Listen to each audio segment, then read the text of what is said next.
that your relationship with your own mind is perhaps the most important one and the biggest driver of how you're going to show up in the world. Well, the thing that gets confused about addiction is the fact that the substance is the problem. It doesn't really matter the drug of choice or the behavior of choice. What is important is understanding that you will literally do anything to change your state. You now need a spiritual solution to that. I think we're here to grow. We're here to confront ourselves, and that takes courage. And now more than ever,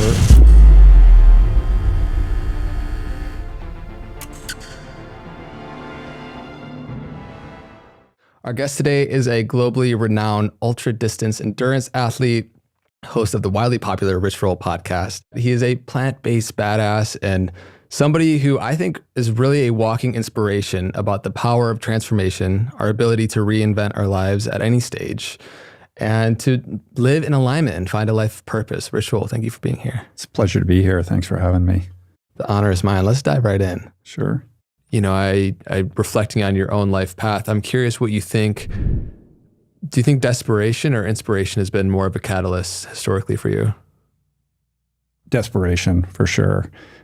Pain has been my greatest teacher. And perhaps it's stubbornness or some internal resistance that I have, but all of the big moments, if we want to get reductive, or big changes or shifts in how I approach life have been driven by pain. In other words, when the pain of my circumstance exceeds the fear of change or doing something different. Despite the fact that a different decision or a different way of doing things is something that's always available to all of us in every moment, for some reason, at least speaking for myself, the facility to make that choice rarely comes through inspiration, but more reliably arrives through desperation. So I have to be in a lot of pain. Like, in other words, like I have to bang my head against the wall a million times, and people will say, you should stop banging your head against the wall.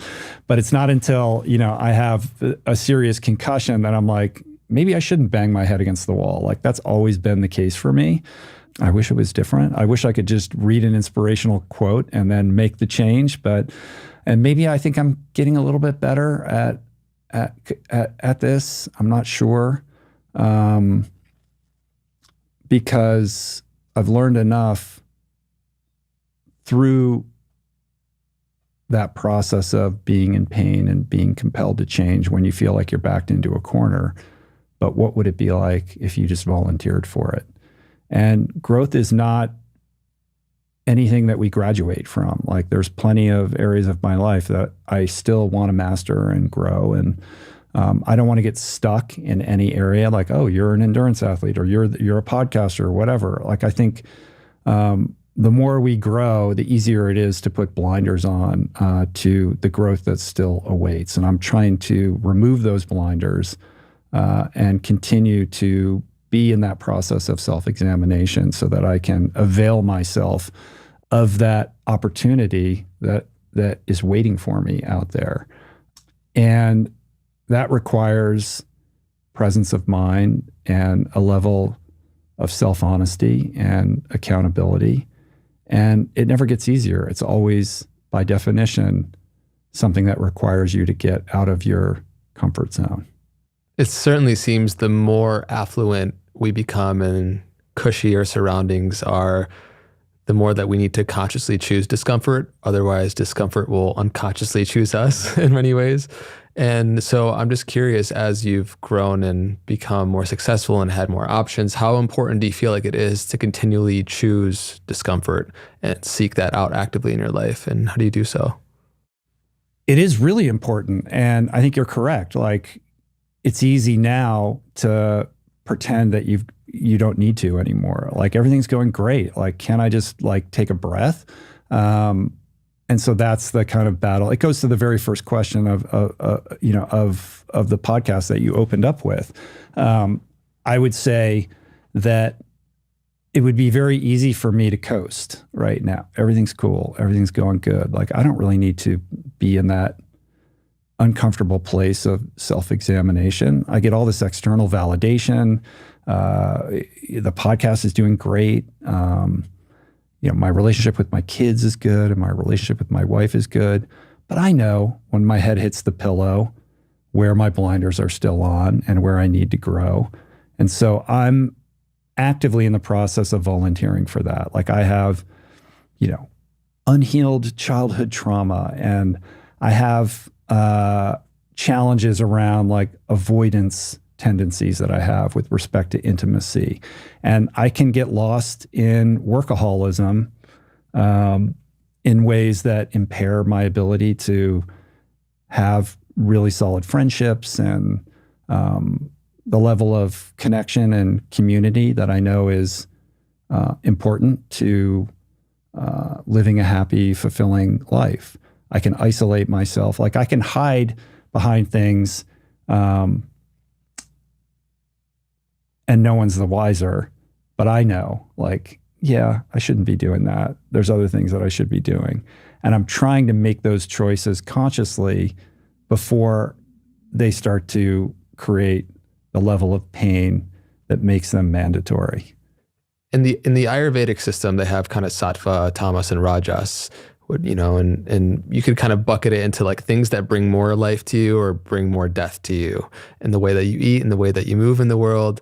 And I just want to reflect deeper on this relationship we have with our internal reality, which we're speaking to, this tension that we carry, but then also a very unique aspect of your personal path is your endurance athlete side, where you have to come into this really unique relationship with the nature of your mind, because you're, of course, exerting yourself in these incredible physical feats. But alongside that is the relationship you have to your mind that often wants to give up or stop or quit much earlier than your body will. And so I'm just curious, in specific to those ultra distance, things that you have done, what have you learned about the nature of the mind and how that insight carries into your day-to-day life? Hey, sorry for the interruption. Just a quick break. You've made it this far, so I really appreciate it. We hit 10,000 subscribers this month, and I can't thank you enough. I'm forever grateful for your support, and if you haven't already, please hit that subscribe button. If you found this episode helpful, share it with someone you care about. You never know. They might need a bit of motivation during tough times. Thanks again. It's all about the mind.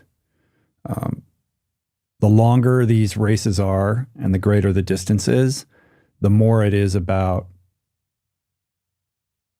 your relationship with your mind than it is about your physical capabilities. The mind gives up long before the body. That's one thing you learn as an ultra endurance athlete.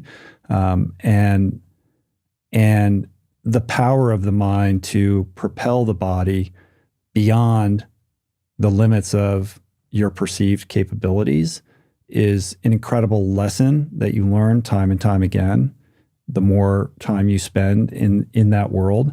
And I think that's incredibly empowering. And it allows you to understand that your relationship with your own mind is perhaps the most important one and the biggest driver of how you're going to show up in the world.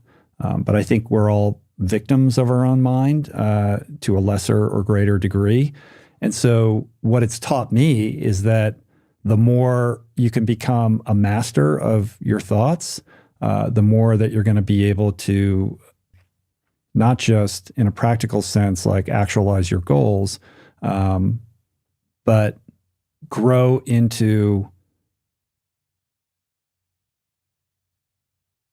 this self-actualized version of yourself, not just physically, but mentally, emotionally, and spiritually. And so we all know that if we want to get strong, we go to the gym or we have a movement practice. We understand the relationship between exertion and progression in the physical sense, but we really don't appreciate that same equation applies in how we relate to our own minds.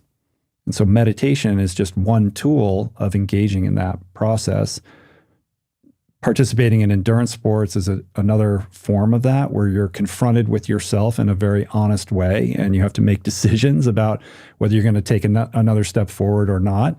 But I think there's many ways in which we can engage with that. And the call to action really is to understand that we need to appreciate that relationship in the same way we appreciate it with our bodies. Like we look at our bellies or we look at our muscles and we know like, hey, I need to do some work, or we see the progress when we do the work.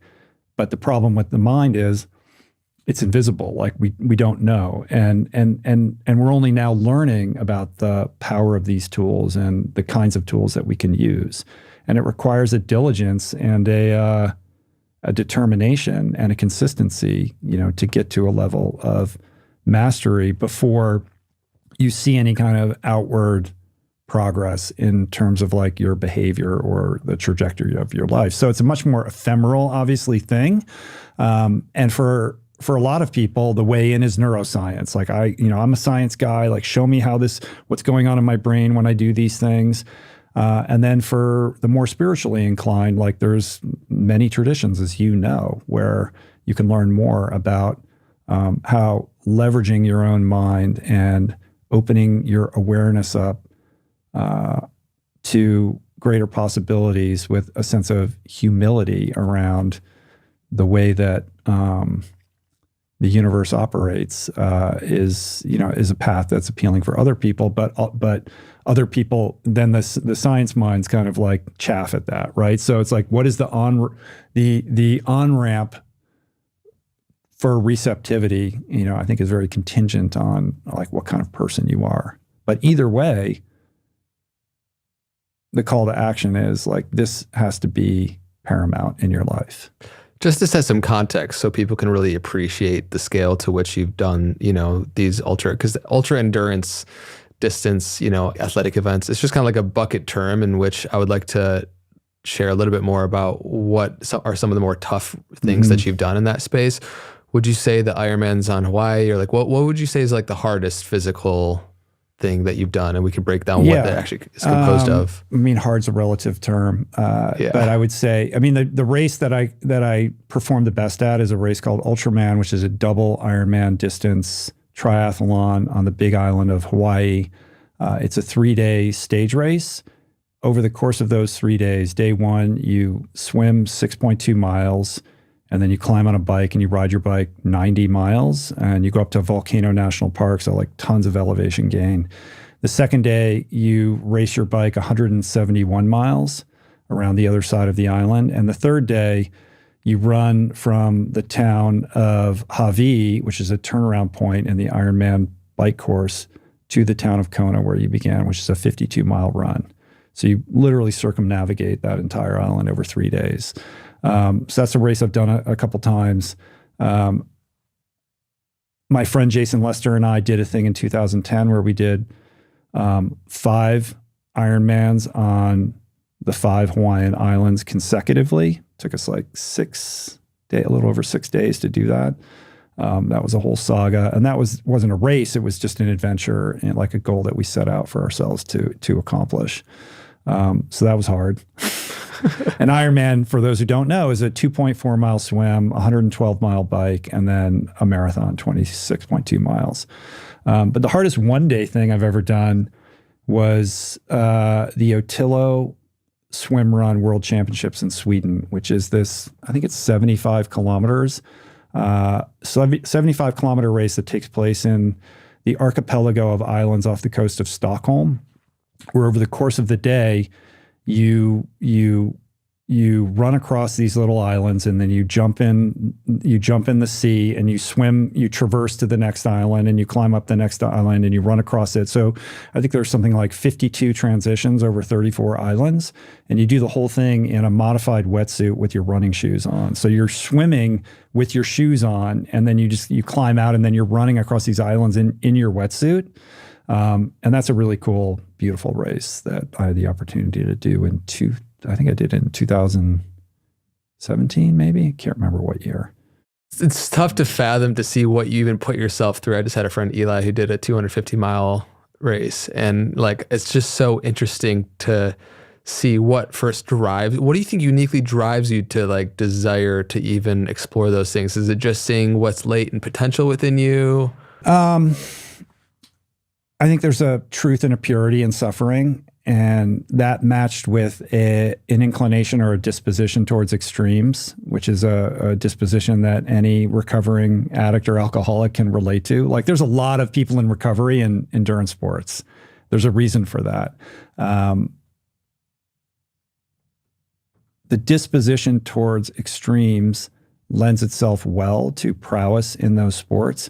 But I think what's beneath that, if I'm being charitable, is a disposition towards searching. And I think for a lot of addicts and a lot of alcoholics and people who suffer from that affliction, they are searching. They're searching for answers. They're searching for a higher state of consciousness. They're pursuing it in an unhealthy way. But I think endurance sports provides a healthier version of that same search. Because when you're out there and you've got all this distance to cover and you're suffering and you're at the limit of your own capacity, there's no running away from yourself. There's nothing but honesty and the relationship between you and what you're going to do and what you're not going to do. And you become very conscious and present with the power of the mind, its relationship with the body. And I think that intensity allows you to be hyper present in what you're doing. And in that, you discover who you are in a broad sense, what you're capable of, and what you're not capable of. Like your weaknesses will come out. Your tendency towards unhealthy emotions and resentment, like all of it, it's like a purging thing, right? Everything comes to the surface and there's no running away from any of it. And so with that, it becomes this incredible teacher, if you'll allow it to be a teacher, that can illuminate those weaknesses, celebrate those strengths, and provide compass points towards becoming a better version of yourself. So it's why I say, like, for me, this has all been spiritual. It's like all been way stations en route to trying to be a better human, a more connected human, a human who kind of understands himself better, as a means of trying to show up in the world better and in a way that's more authentic to who I am.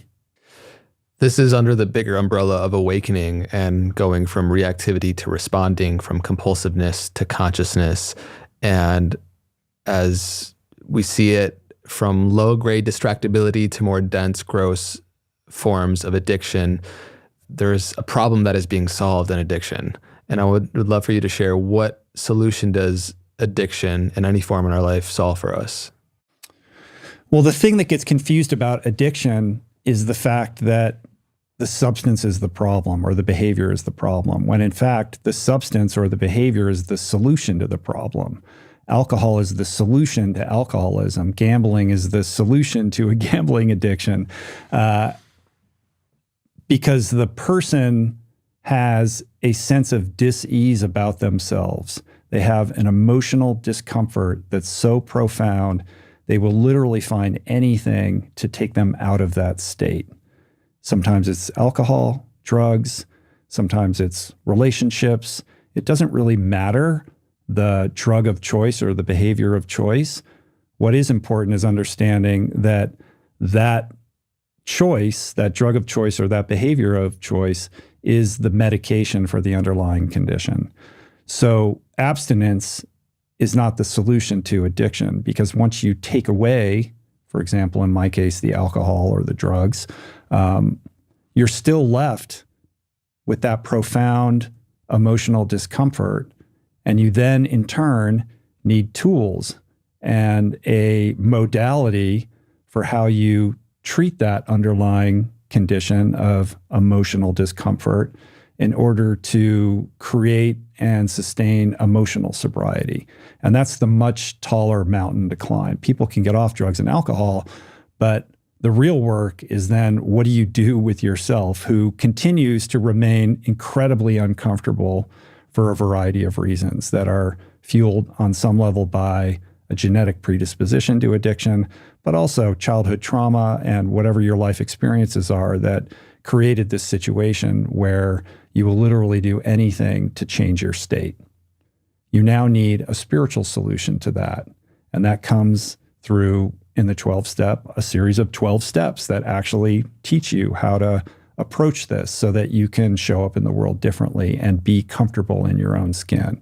That is the journey for every recovering addict, and it's a journey with no end, which is why people maintain their connection with these programs many years and decades after they've achieved abstinence, because no matter how long you have liberated yourself from your substance of choice or your behavior of choice, you still have your internal wiring. And no matter how much internal work you've done to achieve and maintain emotional sobriety, there are always things that can throw you off your game, right? And you find yourself back in that state. And that's where the craving comes in for that best friend that you broke up with however long ago.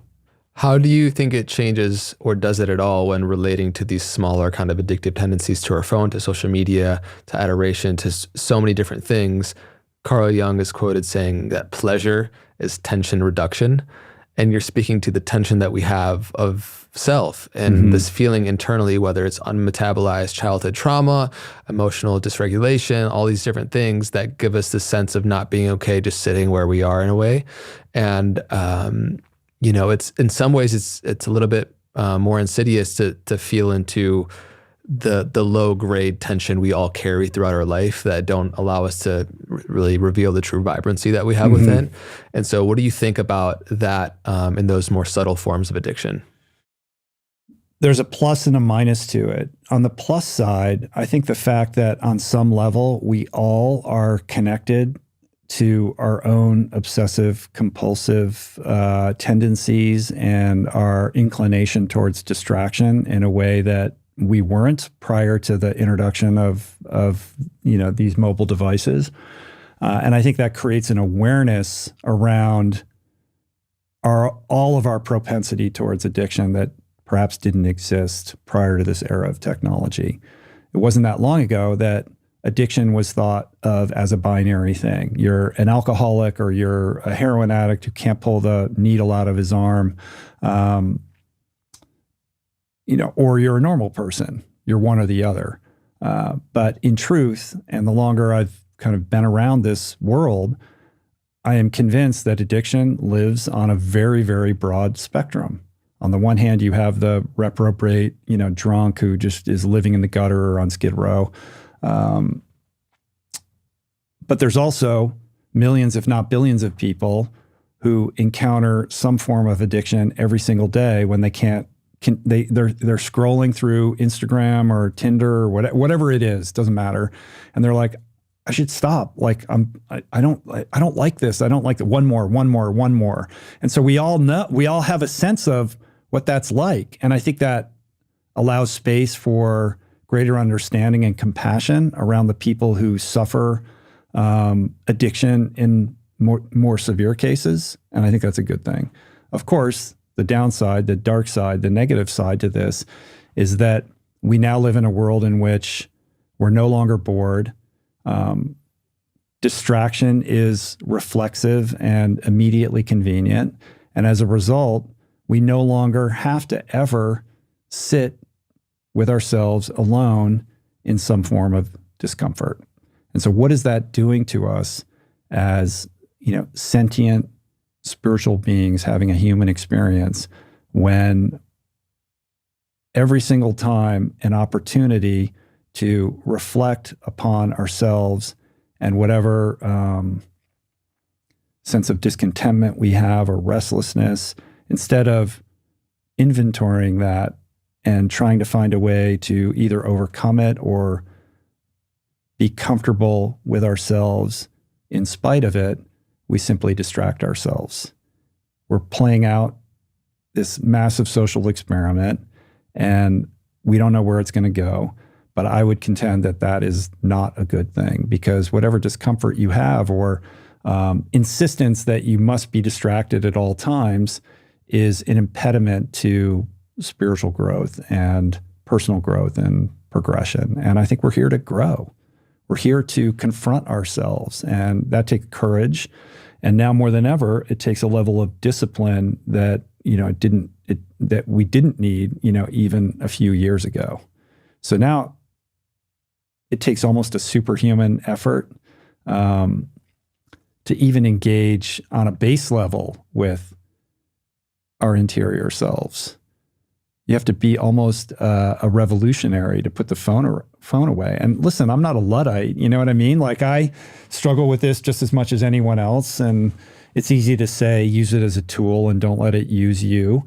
But you and I both are people who make our living based upon these platforms. And it's hard to untether yourself from them and to call yourself out and create boundaries around these devices that are much more powerful than even as much information as we know about them. I think they're still more powerful than we think they are, and they're manipulating us in ways that are very uncomfortable to admit to ourselves. Man, thank you so much for this conversation. It was super insightful, and I'm just excited to see how this is uniquely impactful for our audience and viewers here and community that's building. And just any last words with things that you have going on, where people can find you, or just general thoughts?